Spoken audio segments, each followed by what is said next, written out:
In this video, I am going to solve for x in this given equation. In order to solve for x, we just need to get rid of the denominators. So we have x and x square. LCD of these two numbers is x square, so I'm going to multiply everything by x square. So times x square times x square.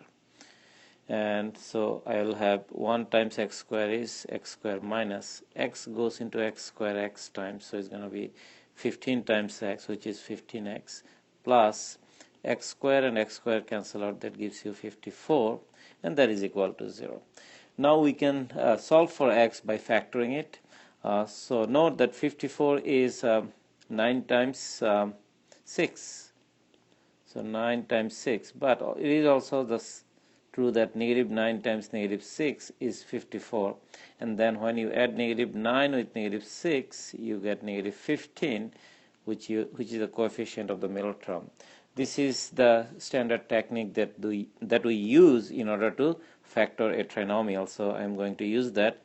So x square negative 15x, I'm going to write it as negative 9x minus 6x, which is negative 15x, plus 54, which is this number, is equal to 0. Now I'm going to create groups. So this is my one group and this is my second group. In the first group I could factor out x, that's going to give me x minus 9. In the second group I could factor out negative 6, that's going to give me x minus 9, because negative 6 goes into negative 6x x times, and negative 6 goes into 54 negative 9 times, which is equal to 0. Now please note that I have x minus 9 and x minus 9 common, so I'm going to factor that out. If I factor out x minus 9, then I'm left with x here and negative 6 there. Now we are multiplying two different numbers and getting 0. So it must be the case at least one of them is 0, which means is this. So if you have one number a and a different number b, and you multiply them, you get 0. It's possible that either a is 0, in that case 0 times b is going to be just 0. If a is not 0, in that case if b is 0, then you're going to get a times 0, which is 0. So this is the logic that we are going to use to simplify this. So what if x minus 9 is 0? We don't know which one is 0. It could be that this one is 0 or this one is 0. I don't know. So I just need to consider both scenarios.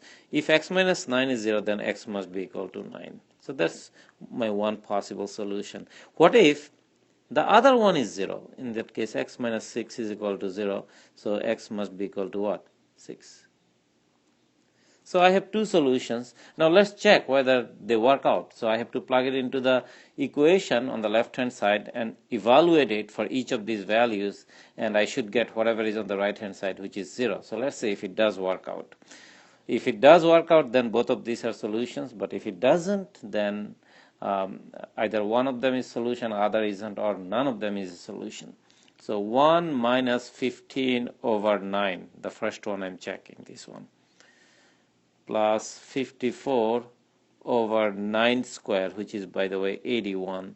So I'm going to multiply these by 9, divide these by 9, multiply these by 81, divide these by 81, so that I have the same denominator. I'm comparing apples to apples. So it's going to be 81 minus then plus 54.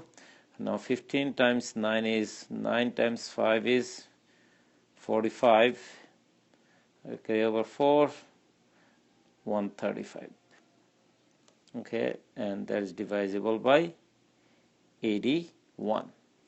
Now I'm going to simplify it. By the way, 54 plus 81 turns out 135.